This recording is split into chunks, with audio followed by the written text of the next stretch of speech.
Assalamualaikum warahmatullahi wabarakatuh. Selamat siang, salam sejahtera, Om Swastiastu, Namo Buddhaya, dan salam kebajikan. Bapak Ibu, kita akan belajar sedikit. Kita setelah pertanian, setelah herbal tadi Pak Bambang sudah jelaskan. Tenang, nanti setiap kelompok kan akan buat herbal dan masing-masing akan buat.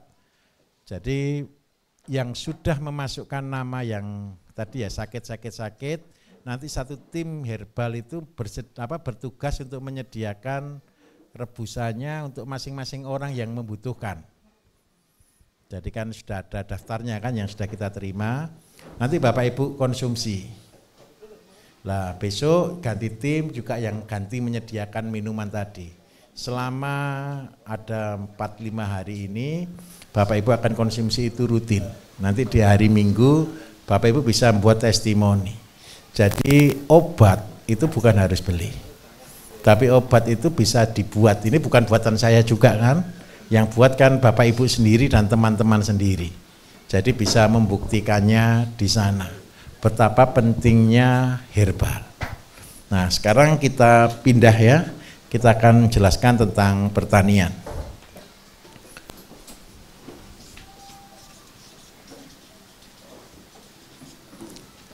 Pertanian itu Bapak Ibu, minta maaf yang di sebelah sini tidak kelihatan ya. Pindah di belakang boleh ya, supaya bisa tidak dengar suara saja. Oke, putar sedikit boleh. Boleh, oke. Pertanian itu Bapak Ibu ada 3 pilar utama. Jadi ada satu prinsip yang berkata bukan begini, setali 3 uang. Pernah dengar istilah ini? Suatu konsep itu setali 3 uang itu Bapak Ibu, ini adalah kondisi yang membuat kita tidak bisa roboh. Pertanian itu kalau cuman berdiri satu pasti roboh. Tetapi kalau pertanian itu terdiri dari 3 pilar ini dan semuanya itu berdiri kuat, Bapak Ibu tidak akan pernah rugi sampai kapanpun, saya jamin. Nomor 1, di dalam ini ada namanya pupuk. Pupuk itu di dalamnya ini adalah media sebenarnya, atau tanahnya lah. Terus yang kedua di sini ada insek, fungi dan lain sebagainya. Ini yang pertama. Kemudian yang kedua, di dalam pertanian itu ada benih. Kemudian yang ketiga, di dalam pertanian itu ada manajemen. Hari ini petani kenapa bisa mengalami rugi? Karena mereka pupuk tergantung. Betul atau tidak? Benih 100% tergantung. Manajemen tidak ada. Tren yang muncul hari ini Bapak Ibu, bertani itu sesuai apa kira-kira? Sesuai tradisi nomor 1, sesuai tren. Betul ya? Musim itu berdasarkan tren. Sehingga apa? Petani tidak pernah mendapatkan sesuatu dari idenya sendiri. Karena itu kami dari BSM, ini dari awal sekali kita merubah di 3 ini. Kemandirian itu harus kita bangun dari 3 ini. Hari ini tadi Bapak Ibu sudah kita belajar walaupun belum buat pupuknya, tapi kan sudah tahu pupuk jadi kayak apa kan sudah tahu ya. Jadi sudah buat media tanam.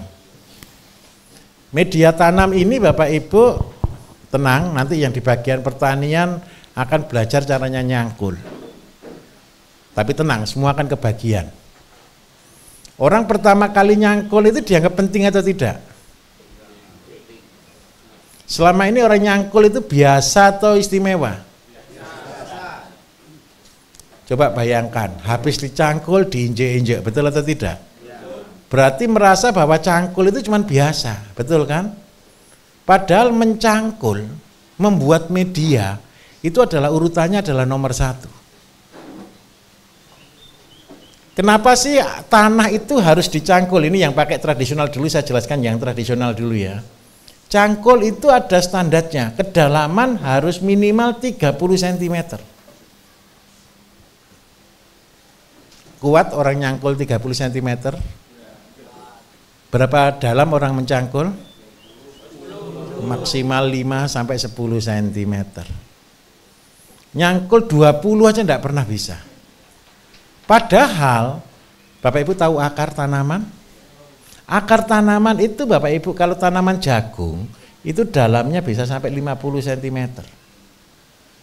Kalau tanaman sayur, tanaman yang lain itu di antara 30 cm. Begini loh, kalau tanah kita tidak gembur, tanah kita tidak baik, akar ini yang keluar hanya akar tunggang, tunjang saja. Serabutnya yang mencari makanan ini sangat sedikit. Tetapi kalau tanah kita gembur, di sini akar serabut akan menjadi banyak. Terus yang kedua, kenapa tanah harus gembur? Kalau gembur kira-kira ada udara tidak? Ketika ada udara dan tanah kita gembur, di sini ada sirkulasi.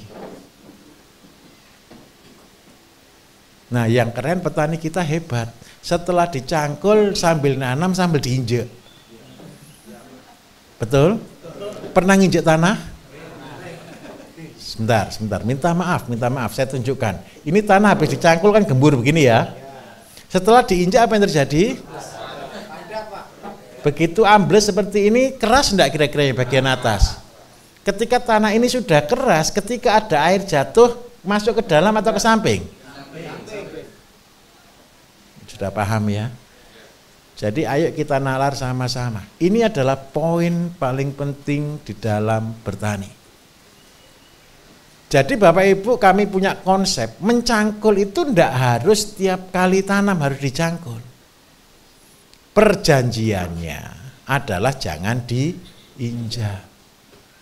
Kalau tanahnya Bapak ini Bu sudah subur, pupuknya sudah cukup, ada cacing tidak di dalamnya?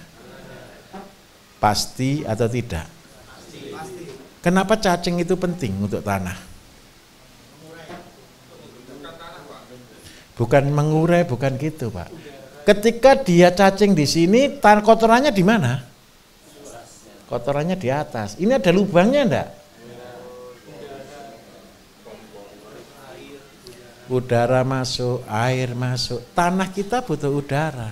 Tanaman itu katanya siapa enggak butuh udara? Butuh udara. Bapak Ibu pernah enggak tanam sesuatu terus direndam dalam air? Busuk atau tidak? Busuk. Pertama hidup, lama-lama busuk, kecuali tanaman air.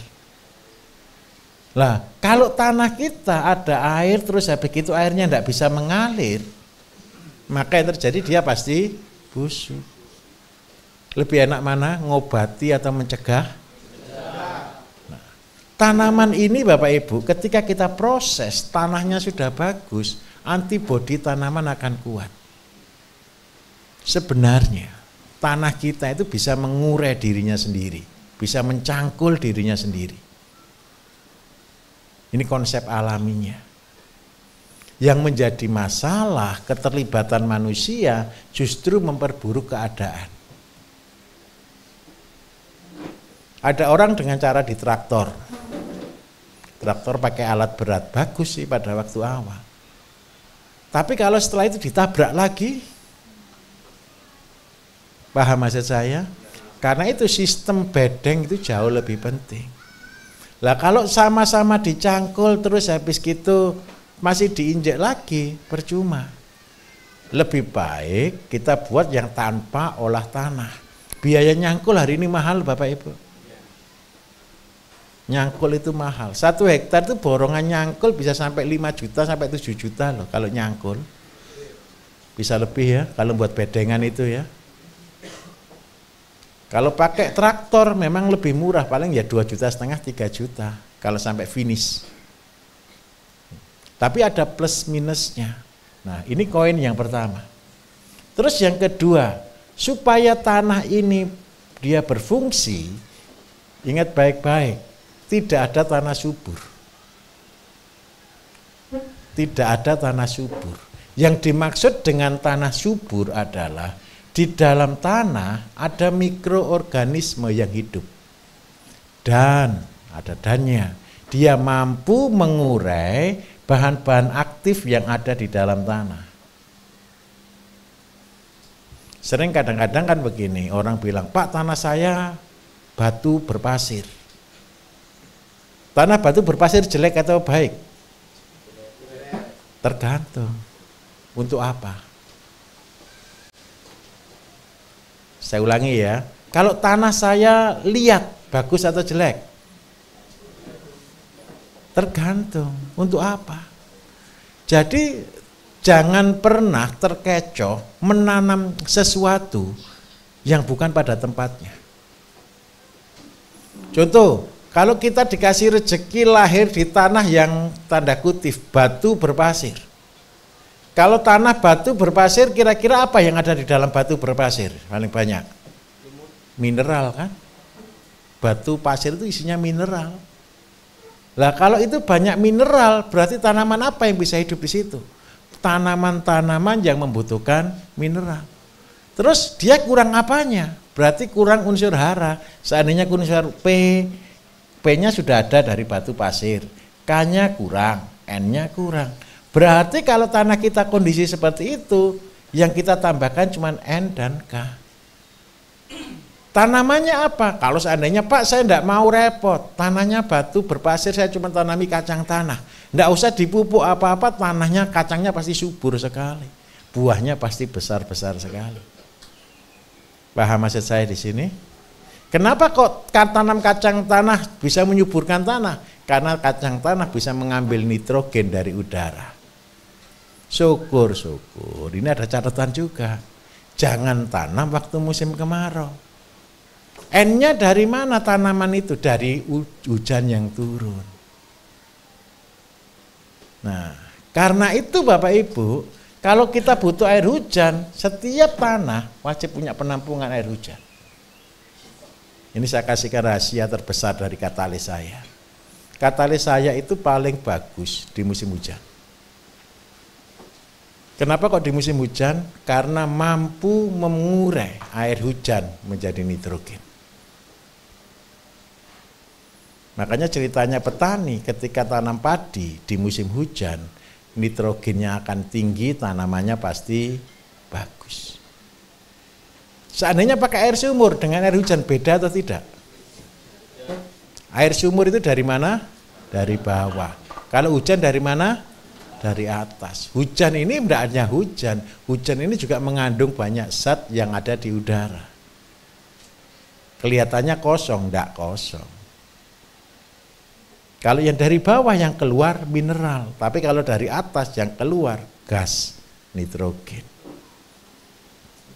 Nah, ini fungsinya nyangkul tanah.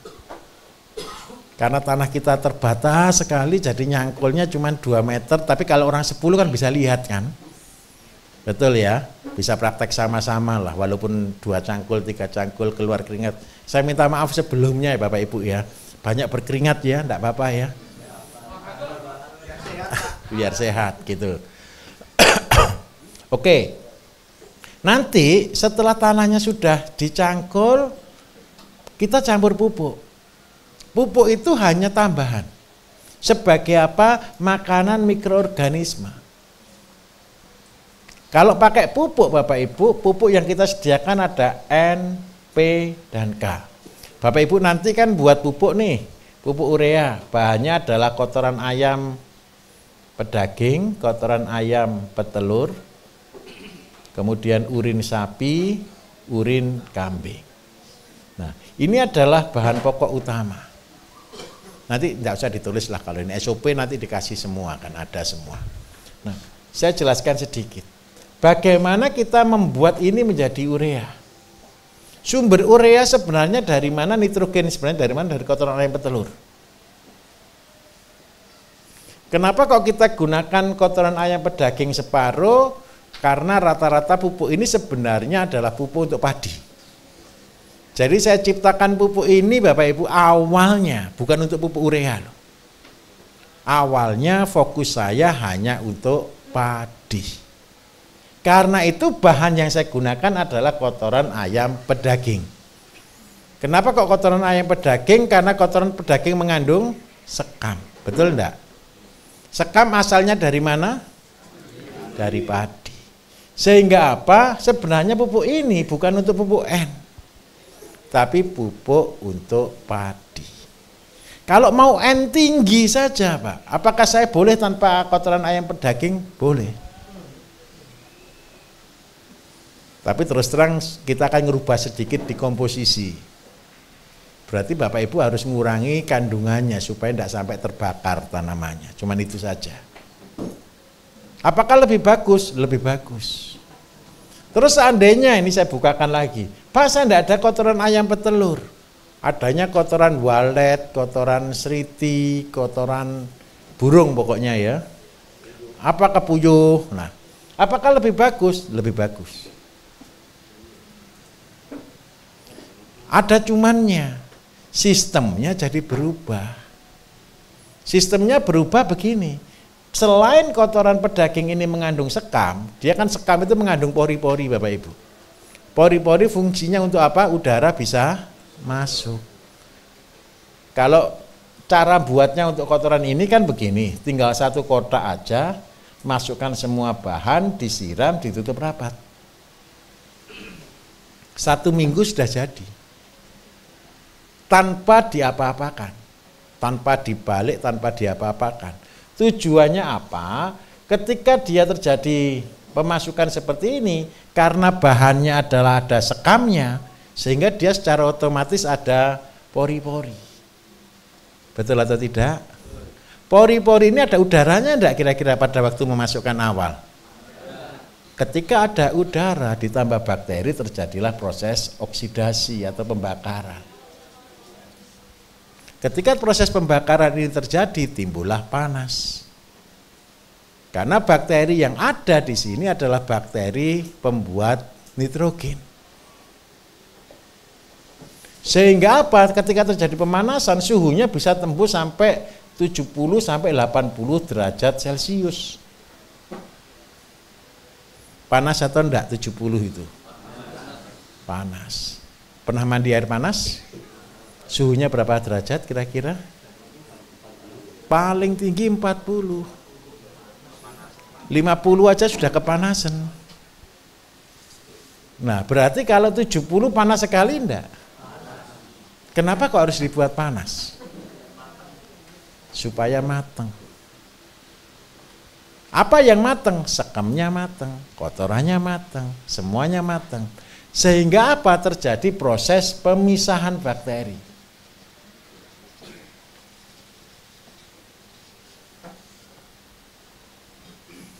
Setelah ini matang Bapak Ibu, nah nanti akan tumbuh jamur-jamurnya di atas.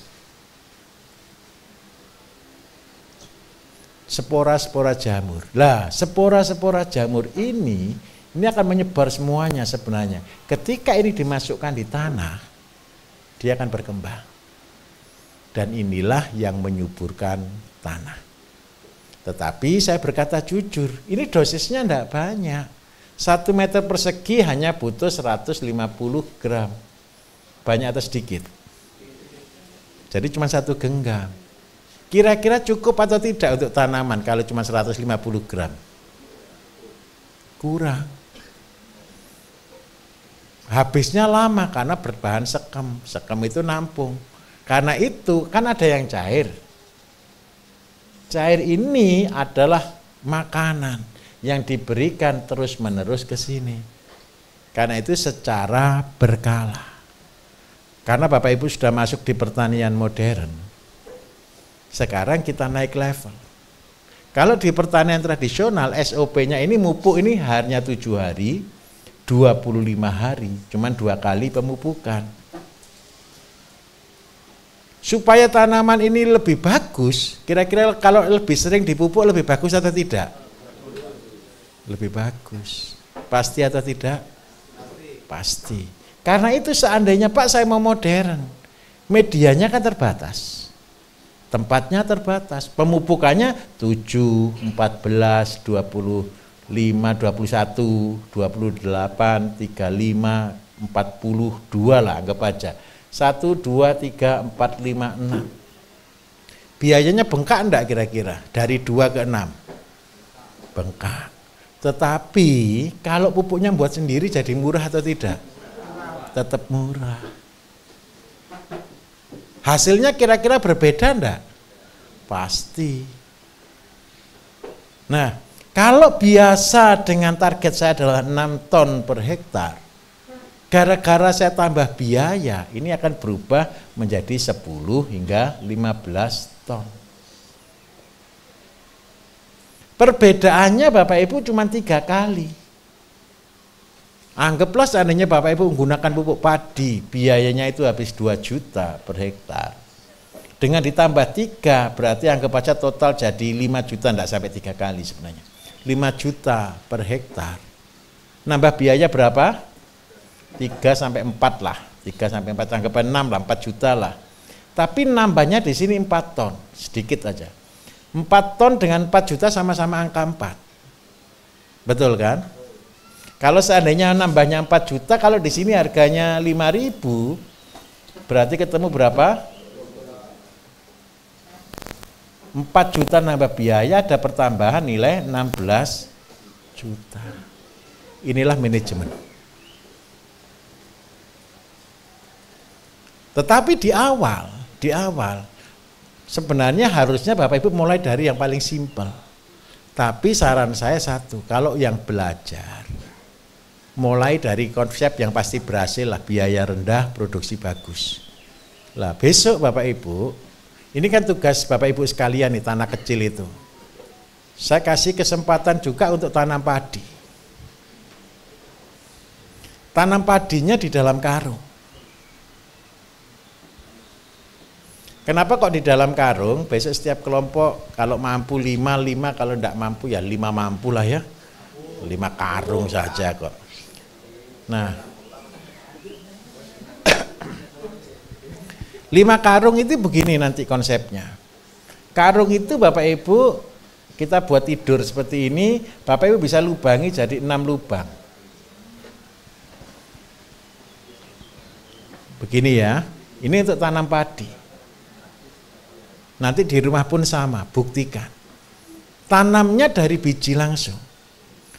Bapak Ibu tanamnya di sini 3 biji. Besok kalau sudah tumbuh, cabut tinggal 1 biji. Tega atau tidak kira-kira? Harus tega. Ketika cuma 1 kelihatannya kan tidak bagus, betul kan? Ini saya tunjukkan rahasianya. Ketika tanam 1 biji, anakan tertinggi bisa 60 sampai 70. Ketika Bapak Ibu tanam 2, anakan 50. Ketika tanam 10, anakan maksimal 30. Bukan berarti 10 jadi 300 loh Bapak Ibu. Tanam 10 itu berarti beranak cuma 3 biji. Apalagi kalau tanamnya sampai 15, tidak beranak. Paling cuma jadi 20. Bapak Ibu kepengen beli benih banyak atau sedikit? Kalau tanamnya petani rata-rata di sini, ini benihnya 1 hektar bisa 50 kilo. Sampai 60 kilo. Tetapi kalau tanamnya di sini 1 hektar cuma butuh 5 sampai 7 kilo. Enak mana? Enak yang pertama. Tapi ada kendala juga. Tenang saja. Banyak kendala pertanian itu. Pak, nanti baru ditanam sudah dimakan keong, makan burung. Nah, karena itu saya minta tolong. Kita tidak perlu bertani yang besar. Bertanilah yang pasti berhasil. Saya ulangi, Bapak Ibu bertani jangan ada kata gambling. Bertanilah yang pasti berhasil. Kenapa kok ini kata penting? Begini Bapak Ibu, saya seorang bisnismen. Saya pengalaman jatuh bangun sudah terbiasa. Setiap orang kepengennya kan langsung besar, betul kan? Kalau untung besar. Kalau saya daripada untung besar modal besar, lebih baik pasti. Sebenarnya ini di kitab juga ditulis ya, kalau ragu-ragu itu datangnya dari mana? Jangan dipilih. Pilihlah yang pasti berhasil. Loh Pak, pertanian itu kan semua tergantung ke Gusti Allah. Bagaimana kita menyebutnya bisa pasti berhasil? Pasti berhasil. Pasti berhasil itu bukan berarti untung dan rugi loh Bapak Ibu. Pasti berhasil di penanaman. Contoh. Tadi Bapak Ibu sudah praktek untuk membuat media tanam. Media tanam yang Bapak Ibu gunakan hari ini adalah media tanam terbaik. Saya menyebutnya itu dengan nama super media. Karena perbandingannya adalah 1:1, betul ya? Ini boros di apa? Boros di pupuk dan di abu, betul kan? Tetapi, kalau kita tanya, kalau kita gunakan biaya seperti ini, keberhasilan pasti atau tidak kira-kira? Nah, seandainya kita hitung, satu polybag tadi Bapak Ibu, anggaplah pupuknya habis 1 kilo, betul ya? Terus kabunya habis 1 kilo, tanahnya habis 1 kilo, begitu kan? Itu kan 3 kilo enggak sampai sih sebenarnya, betul kan? Seandainya Bapak Ibu beli deh pupuknya harga Rp1.000, abunya harga Rp500, berarti modal pupuknya 1.500, betul? Polybagnya anggap aja kalau yang besar itu harga 800. Berarti modal jelasnya adalah 2.300, betul? Tinggal ditambah benih apapun dan pasti hidup. Seandainya itu tanami cabai deh. Tanami cabai, tanami terong atau tomat. Tomat anggap aja sudah besar harga 500 lah. Atau 1.000 lah paling mahal. Modal 5.000 sama anggap tenaga kerja dan lain-lain itu awal.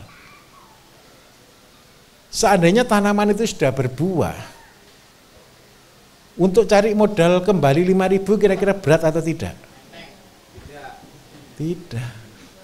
Betul atau tidak? Kalau seandainya kita buahkan cabai, kalau cabai setahun kemarin Bapak Ibu stabil di angka 20.000 lah paling rendah. Berapa? 10.000 ada rendah ya, 10.000. Oke. Seandainya harga 10.000 lah, oke. Kita buat rata-rata.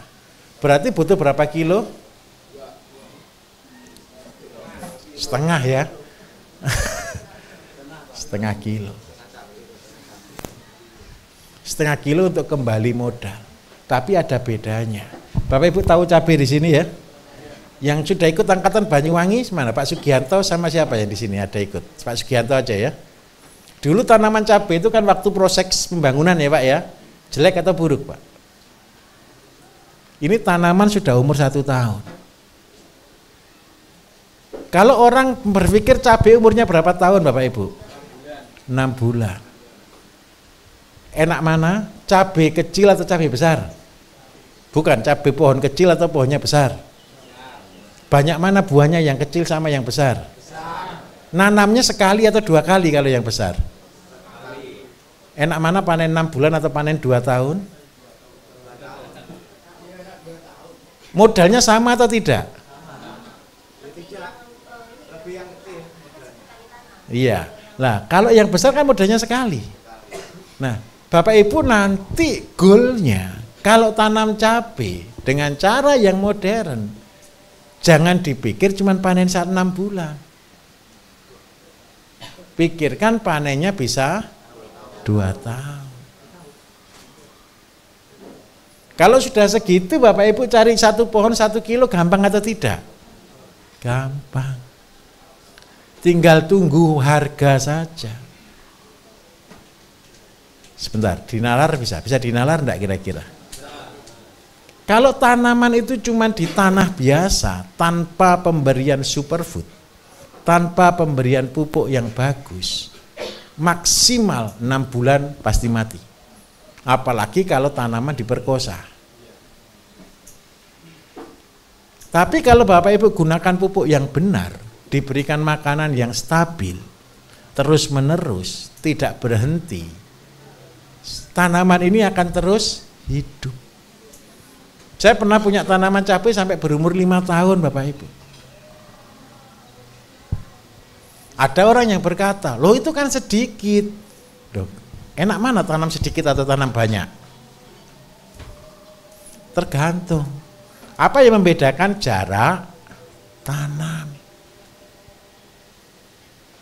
Saya minta tolong di sini. Kata pasti berhasil itu berbicara tentang manajemen.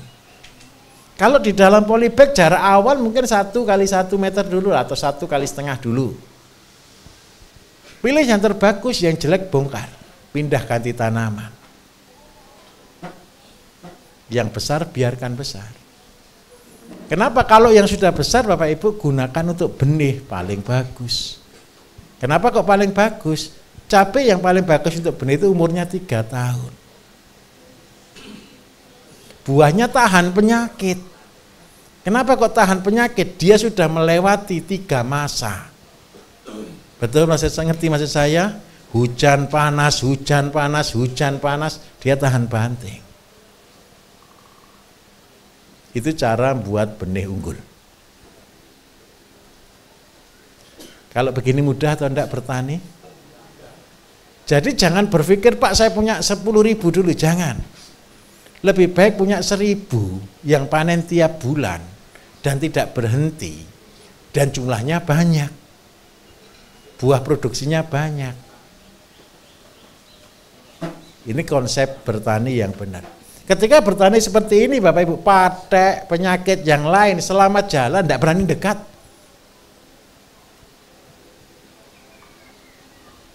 Paham maksud saya? Ini untuk cabai. Memang kalau ada tanaman tertentu yang umurnya terbatas. Tomat itu maksimal di 2 tahun. Bisa.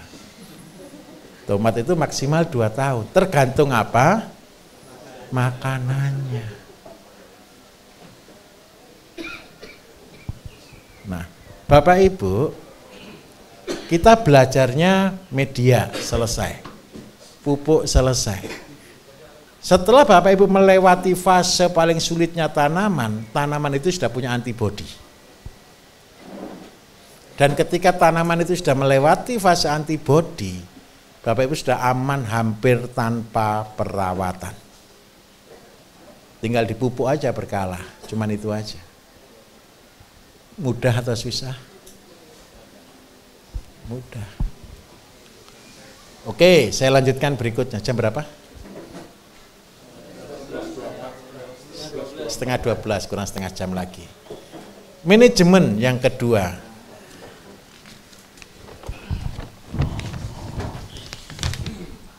Bertani itu pasti berhasil. Itu adalah hukum. Kenapa saya nganjurkan tanam sayur yang usianya 30 hari, 45 hari. Ini untuk penghasilan harian. Saya minta maaf. Poin ini adalah poin paling penting di dalam integrated farming. Setelah medianya sudah bagus, tanamnya yang pasti berhasil. Kenapa saya selalu bilang pasti berhasil cuma tanam kangkung dan bayam? Karena saya yakin Bapak Ibu tidak perlu sekolah untuk belajar kangkung dan bayam. Yang penting mau mupuk, mau nyiram pasti panen. Setuju ya? Kendalanya satu, susah jual. Kalau semua orang tanam kangkung dan bayam pasti bingung jual. Betul atau tidak? Tapi tenang saja. Kita ini punya namanya hukum alam Bapak Ibu. Coba saya bilang paling buruk. Satu desa semua tanam kangkung dan bayam. Laku atau tidak? Tidak laku, pasti? Kira-kira kalau semua sudah tanam dan tidak laku Bapak Ibu, mundur atau jalan? Yang lain mundur atau jalan? Pasti atau tidak? Pasti. Dari 100 yang berpikir jernih, 90% pasti mundur. Itu yang berpikir jernih. Itu berpikir waras, betul kan? Lah, kita cari yang 10% yang berpikir cerdas Bapak Ibu.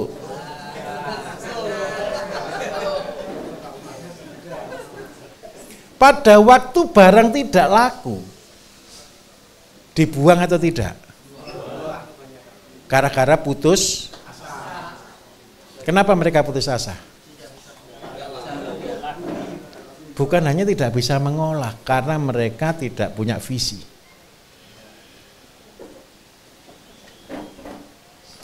Kalau saya, ketika harga murah, Bapak Ibu buka tandon sebanyak-banyaknya. Betul atau tidak? Ini kan tidak waras kan? Tapi cerdas. Ini tidak ikut yang 90% yang waras. Tapi kita cerdas. Apa yang kita lakukan? Tampung semua, masukkan sini. Semua orang bilang tidak waras. Iya, cerdas Pak, tidak usah diceritakan kalau kita cerdas. Dan saya jamin mereka tidak akan tanam kok. Kita tetap jadi orang cerdas, tanam saja. Kenapa kok tanam saja? Kita punya visi. Visi kita cuma satu. Kita ini menjadi pengusaha sayur, pengusaha farming lah. Bapak Ibu bukan petani. Jangan jadi petani yang tradisional. Kalau Bapak Ibu cuma jadi petani tradisional, tanah 1 hektar ditanam kangkung semua, habis gitu tidak laku ya selesai kan? Bapak Ibu biarpun kena harga murah kan tanamnya sedikit kan? Secukupnya kan? Yang lain berhenti besok tetap panen kan? Setiap hari tetap panen kan? Paling lama Bapak Ibu cuma 2 minggu. Habis semua ini. Terus sisa siapa? Punya kita. Kalau sudah sisa punya kita, harganya berubah atau tidak? Berubah ke normal. Betul atau tidak? Nanti setelah normal akan ke tinggi. Nggak usah diminta. Lah banyak orang tidak tahan uji di sini. Kenapa mereka tidak tahan uji di situ? Karena nggak punya visi. Nggak punya tujuan. Tujuan Bapak Ibu bukan jadi petani yang tradisional, yang gambling, yang main judi, bukan. Tujuan kita ini jadi pengusaha. Pengusaha itu Bapak Ibu tidak lihat sekarang, lihatnya terakhir. Nah, karena itu di sektor penghasilan harian ini adalah pekerjaan yang paling banyak ditiru orang. Ketika Bapak Ibu untung, tetangga kan pasti bilang kan, oh enak ya ternyata tanam kangkung berhasil gitu kan. Ikut, kan gitu kan. Habis ikut, begitu harga murah, waduh rugi ternyata. Berhenti lagi, Bapak Ibu tetap jalan saja. Jadilah pionir di sana. Ini Bapak Ibu terus terang, saya pernah terinspirasi nonton film gara-gara ini. Kalau Bapak Ibu mau nonton film, lihat di handphone ya masing-masing. Namanya Forrest Gump. Itu film tahun 90-an atau tahun 80 berapa gitu. Pernah tahu ya Tom Hanks ya? Jadi seorang yang tanda kutip agak kelainan. Dia cacat dari lahir. Tapi dia ini adalah menjadi militer karena dia cuma orang yang tidak waras. Loh, benar loh, dia bukan orang yang tidak waras, dia betul-betul orang yang tidak waras. Ketika dia wajib militer, komandannya itu kena bom. Kalau orang waras lari atau mendekat? Lari. Karena dia tidak waras, dia selamatkan komandannya. Ini saya cerita film sedikit untuk menginspirasi. Akhirnya komandannya digendonglah sama si Forrest Gump ini. Setelah digendong, komandannya marah-marah. Loh biarkan saja saya mati, karena sudah cacat. Akhirnya si Tom Hanks ini dia dapat penghargaan Bapak Ibu. Gara-gara dia menyelamatkan temannya. Waras atau tidak harusnya? Tidak waras kan? Ada bom kok malah mendekat. Ada serangan kok malah mendekat. Tapi gara-gara itu dia dapat penghargaan. Setelah dia dapat penghargaan, dia itu pernah punya teman. Dia berjanji ketika dalam militer itu berjanji sama temannya begini, ini pentingnya kesetiaan. Berjanji ke temannya, besok kalau saya sudah selesai wajib militer, temannya itu cerita, kamu beli kapal ya, kapal itu nanti cari udang.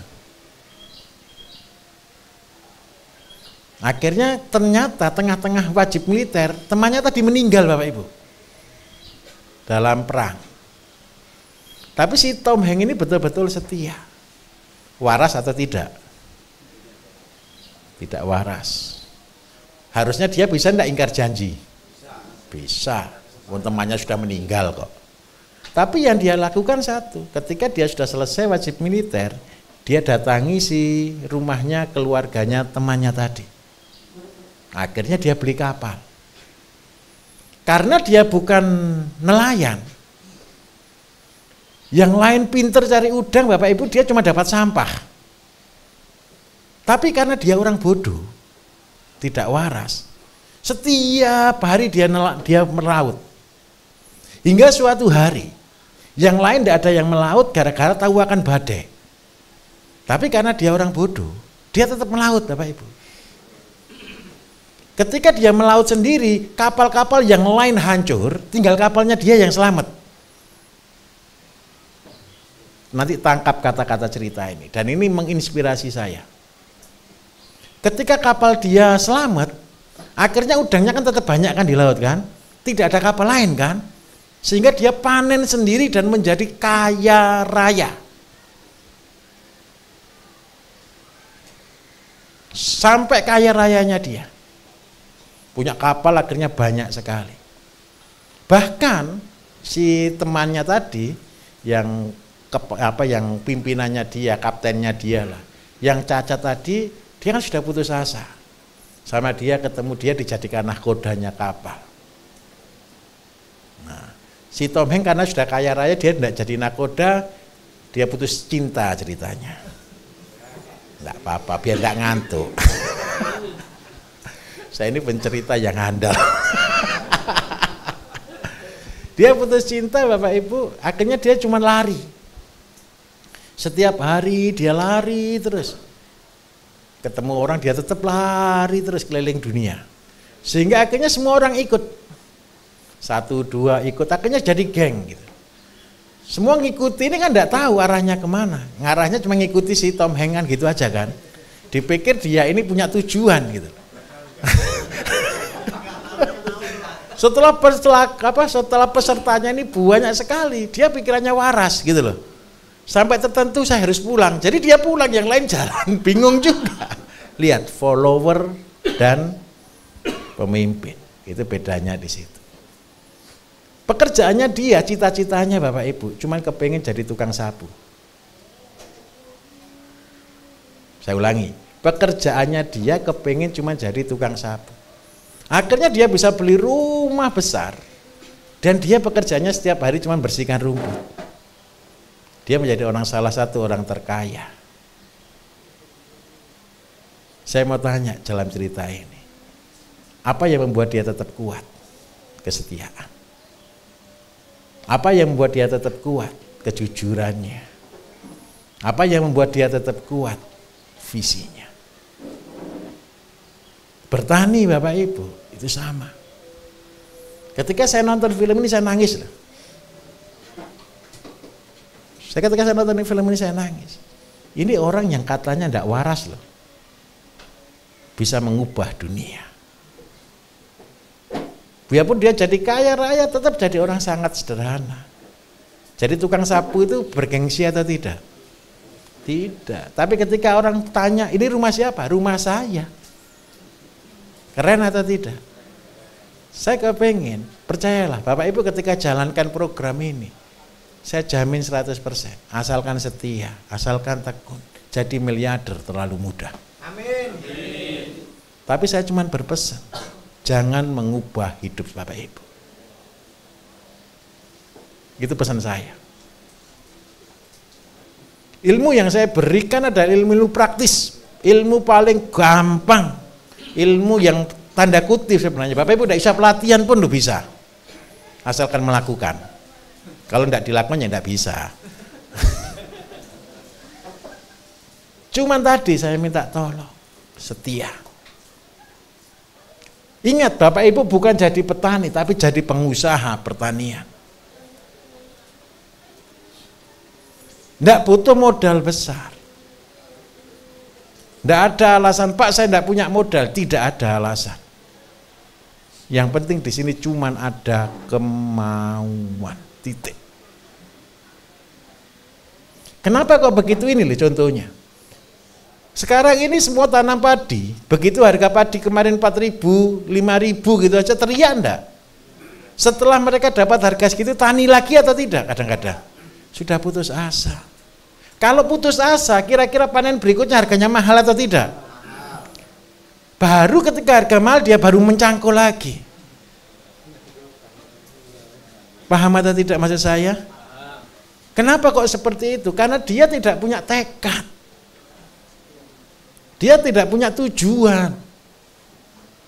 Bertani perlu tujuan yang kuat Bapak Ibu.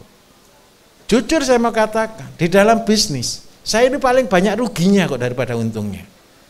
Saya kemarin agak tersinggung kadang-kadang. Katakan bisnis saya itu pelatihan, orang itu tidak tahu. Saya mau katakan jujur Bapak Ibu ya, menyiapkan pelatihan itu tidak sedikit modalnya. Percaya atau tidak? Ini tahun depan saya menyiapkan untuk pelatihan yang untuk setahun Bapak Ibu. Itu seharusnya buka lahan 20 hektar. Biayanya tidak cukup 2-3 M. Tidak cukup.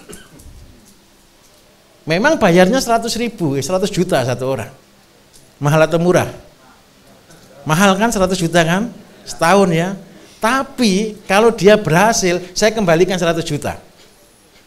Tapi dengan catatan jadi pemimpin di sana. Kalau berhasil. Kalau tidak berhasil ya berarti dia tidak kerja. Mau saya tungguin tidak berhasil? Sudah saya kasih tanah 1 hektar, saya kasih karyawan 3, ya modal 100 juta itu operasionalnya dia sebenarnya. Saya minitkan, kalau tidak berhasil ya memang tidak mau dia berhasil. Tapi sayang, pesertanya sangat saya seleksi. Saya batasi cuma 1 provinsi 1 Bapak Ibu. Soalnya itu saya yakin capeknya minta ampun itu, isinya emosi semua nanti itu. Fair, itu isinya emosi.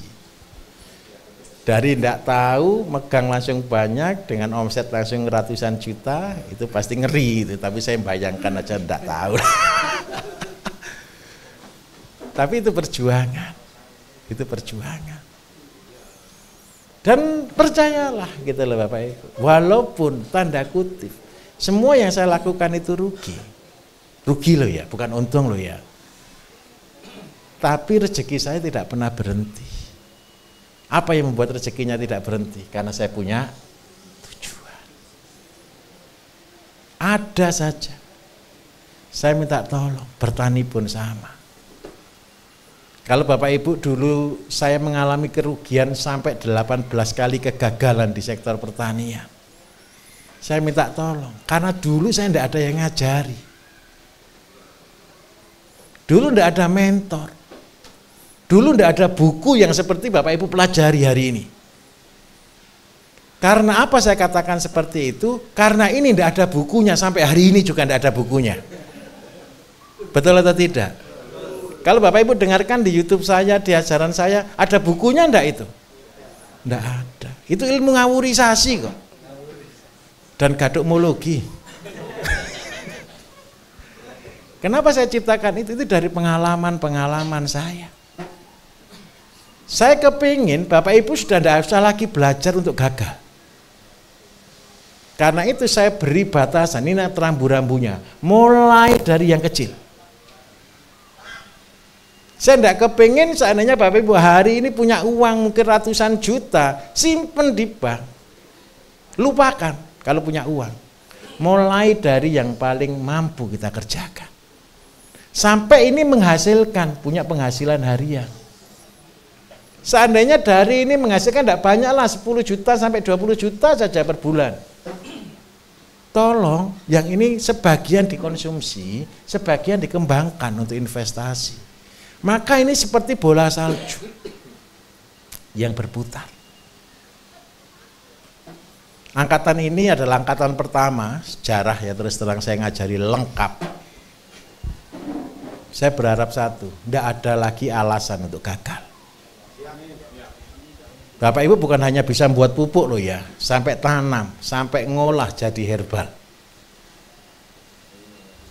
Ini sudah dari hulu sampai ke marketing sebenarnya. Harapan saya satu, harus berhasil. Nah, karena itu ketika ini nanti dijalankan Bapak Ibu, saya minta tolong. Kita harus jadi orang cerdas. Biar apa kata orang. Pertama memang main-main loh dengan penghasilan harian sampai ke 1.005. Tapi di setelah 1.005 ini sudah tidak terbatas. Saya cerita lagi, ini tidak apa-apa nih, saya senang cerita, saya cerita aja. Saya dulu kepengen punya tanah Bapak Ibu, itu susahnya minta ampun. Harus nyewa, beli itu tidak mampu. Tetapi ketika tiba waktunya, saya kadang-kadang bingung juga. Kalau ditanya orang tanah saya berapa, ratusan hektar. Ini tadi ada teman ya dari Jember itu, saya punya tanah di Jember sekitar ya 15 atau 16-an lah. Dan minta maaf, saya juga tidak sempat ngolah Bapak Ibu. Makanya tadi ini teman yang ikut pelatihan di Telomoyo, dia datang, Pak, saya lihatnya tanahnya, terus mau untuk apa? Saya lihat kalau saya mampu kerja saya kerjakan. Oh ya lihat saja, kerjakan kalau mau. Ingat baik-baik. Bapak Ibu juga akan ketemu orang seperti saya yang punya tanah dan tidak bisa garap. Kendala kita di mana? SDM. Orang bilang pengangguran banyak atau sedikit? Pengangguran karena bisa kerja atau tidak bisa kerja? Tidak mau kerja. Karena itu, minta maaf. Ini penyakit bangsa kita hari ini. Titel Bapak Ibu bisa banyak S-nya di belakang. Betul ya? Tapi menambah pengangguran. Karena masalahnya satu, dia sebenarnya tidak ingin bekerja. Dia ingin bekerja yang cuman jadi karyawan. Kita berbeda. Petani adalah pengusaha. Saya minta tolong. Pendidikan kita boleh rendah, boleh tinggi. Tapi nanti Bapak Ibu yang bayar tenaga-tenaga yang sarjana-sarjana yang terlalu banyak S-nya itu, tolong ditolong mereka. Benar Bapak Ibu, betul. Dan kenapa kok saya katakan itu? Begini, setelah Bapak Ibu punya penghasilan harian dan buat 1.005 sampai bulat, belajar di sini kan sampai di level 1.005. Sampai bulat itu ada ayam, ada kambing, ada pupuk, ada sayur. Sudah ini aja dulu. Setelah ini clear, ini kan sudah bulat Bapak Ibu. Ini sudah seperti bola salju yang akan terus berputar. Tidak ada limbah, tidak ada biaya. Senang enggak kira-kira kalau begitu? Saya senang, ini sudah pinter semua, ini sudah hafal YouTube saya ini kelihatannya semua ini. Korban YouTube Pak. Korban YouTube Pak ya, oke, tenang saja. Kalau begitu Bapak Ibu, ini nanti Bapak Ibu akan praktek. Yang bagian pertanian siapa hari ini? Oke ya, yang bagian pertanian. Nanti di sana ada kotak-kotak Pak, mulai buat pabrik pupuk dari terpal. Tolong disetting, di video ya masing-masing beda lupa ya. Yang terpal, yang horti, saya minta maaf, lokasi saya ini penuh Bapak Ibu. Ini tanah 2 hektar itu saya juga bingung karena isinya batu dan bangunan dan air. Jadi nanti tolong dibantu cari lokasi yang mana yang aman. Syaratnya satu kalau membuat tempat ini, tidak boleh terkena panas matahari secara langsung dan tidak boleh kena hujan. Jadi kalau seandainya nanti ketemu tanah rata, tolong dikasih atap, kalau enggak gitu ya nanti minta ke tukang-tukang untuk plastik untuk apanya gitu ya. Jadi minta maaf, buat sendiri ya. Bahannya semua sudah ada. Saya tidak ngasih karyawan ya untuk ngangkuti kotoran ya. Karyawannya kita Pak. Oh gitu ya, oke. Yang bagian peternakan nanti minta tolong yang mesin tetas tolong dikontrol ya. Nanti malam minta tolong, nanti malam belajar ke Mas Budi cara ngeceki telur. Hidup atau mati gitu ya. Nanti tugasnya sampai besok pagi yang minta tolong ya Pak ya. Dibalikkan yang pagi hari balikkan aja. Nggak. Terakhir kan jam 9 nanti kan mau pulang ke rumah masing-masing tolong dibalikkan, besok pagi jam 7 tolong dibalikkan, baru overship. Tidur sini Pak. Oke. Nanti belajar sampai ke sana. Buat pakannya masing-masing nanti akan ada staf yang arahkan. Buat pakan semuanya. Jumlahnya kecil, tapi karena kecil saya minta tolong harus benar 100%.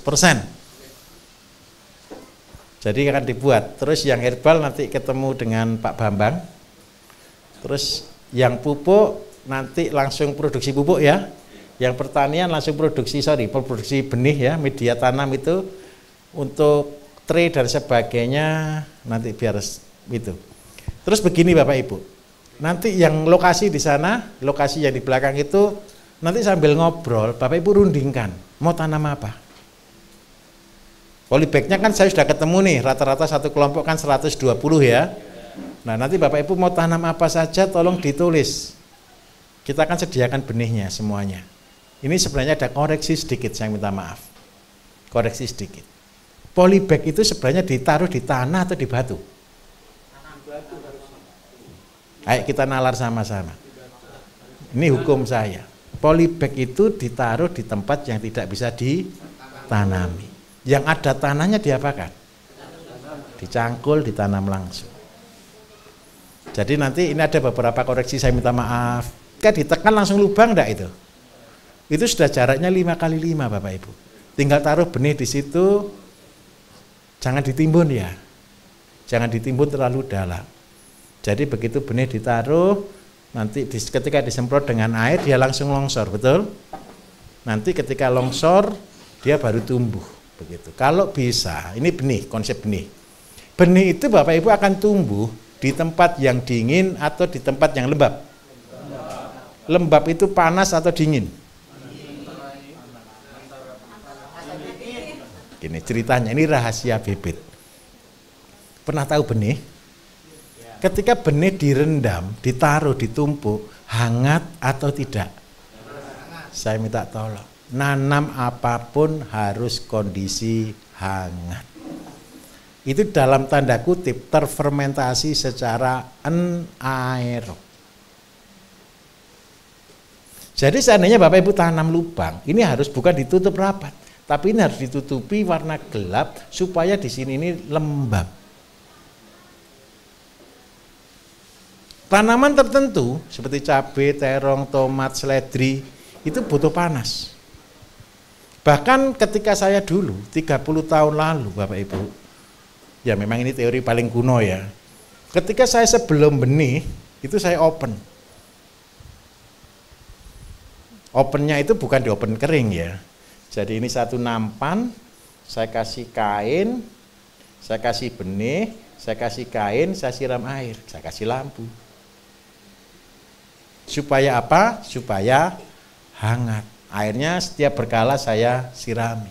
Sehingga dalam waktu 2-3 hari dia kecambah. Ketika kecambah baru saya masukkan di polybag kecil atau di tray.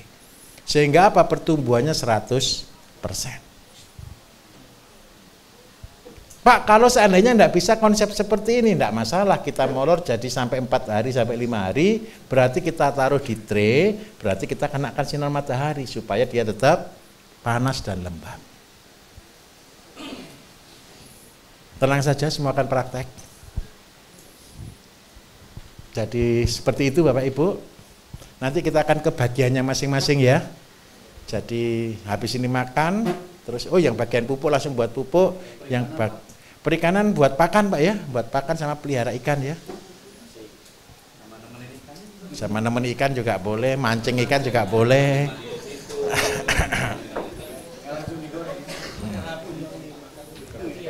Jam berapa? Jam 12 toh sudah toh? Oke. Bapak Ibu begitu dulu. Nanti yang bagian pertanian kemarin saya lupa Bapak Ibu, ada satu materi yang ketinggalan. Jadi di belakang ini ada namanya rumah open bibit Bapak Ibu. Jadi di situ ada ukuran mungkin 1 meter kali 1 meter. Ini untuk stek. Stek. Jadi dari tanaman tinggal ditancap gitu aja. Dan dia akan hidup. Begini ceritanya. Kalau dulu orang kan pakai penumbuh akar, perangsang akar, betul kan? Nah, kalau yang kita punya itu ada di dalam set PT. Jadi sebelum dimasukkan di situ tolong ditancapkan dulu. Ini adalah mesin uang Bapak Ibu di dalam pertanian. Terutama untuk tanaman-tanaman horti. Tadi teman saya yang dari Jember yang datang kemarin itu canggih semua. Tanam coklat cuma dari bunganya, tanam kopi cuma dari daunnya begitu. Tapi dengan cara stek. Nanti saya minta tolong nanti yang di stek, Bapak Ibu terserah kepengen stek apa deh. Terserah, tapi jangan banyak-banyak ya karena luasnya cuma 1 meter, ada 5 kelompok dibagi 20 cm ya. Nanti akan saya jelaskan ciri utama berhasil atau tidaknya proses ini. Kenapa ini penting sekali? Begini ceritanya. Contoh jeruk. Pengembangan jeruk paling banyak selling, betul ya, dari biji kemudian ditempel. Itu bagus. Tapi butuh waktu berapa lama? 3 bulan, 4 bulan. Yang kedua cangkok. Cangkok itu ada kelebihannya. Cangkok itu pasti terkontrol, 1 bulan sudah jadi. Yang paling keren lagi stek. Stek ini Bapak Ibu tinggal potong, tinggal tancap. Jeruk, apapun, anggur, apapun lah, boleh lah. Dan ini akan tumbuh dalam waktu kurang lebih 1 bulan. Atasnya ini kan kultur jaringan. Kuljar. Tapi Bapak Ibu kan tidak perlu ke kuljar. Tidak usah ke kultur jaringan. Jadi saya mengajari bagaimana ilmu terapan yang mudah, yang tanda kutip murah. Saya berguna alat ini Bapak Ibu begini ceritanya, saya ceritai dulu. Tahu pepaya? Pepaya bisa enggak di stek? Bisa kan? Dipotong, ditancapkan gitu bisa hidup enggak? Nah, kalau Bapak Ibu taruh di sini dia bisa hidup. Ini inkubatornya tanaman. Saya sangat terkesan dengan program ini begini ceritanya Bapak Ibu. Dulu saya pernah dapat pesanan bibit jati sampai pertama saya buat 1 juta. 1 juta enggak laku, kontrak itu Rp1.000 enggak laku, akhirnya saya jual cuma harga Rp125. Setelah saya berhasil memenuhi 1 juta itu ada orang lagi order 1 juta. Tapi harganya sudah fix Rp125. Kalau saya buat dari ngisi polybag dan dari biji, enggak nutut, betul enggak? Karena dia cuma mintanya akar, stem, jadi cuma cabutan akar. Nah, akar apa yang saya lakukan? Bibit saya waktu itu sisa 200.000. Dari benih jati yang tingginya 30 cm ini saya potongi 5 cm Bapak Ibu. Jadi berapa? 6. 6 kali 200.000 berapa? 1.200.000. Saya buatkan model ini.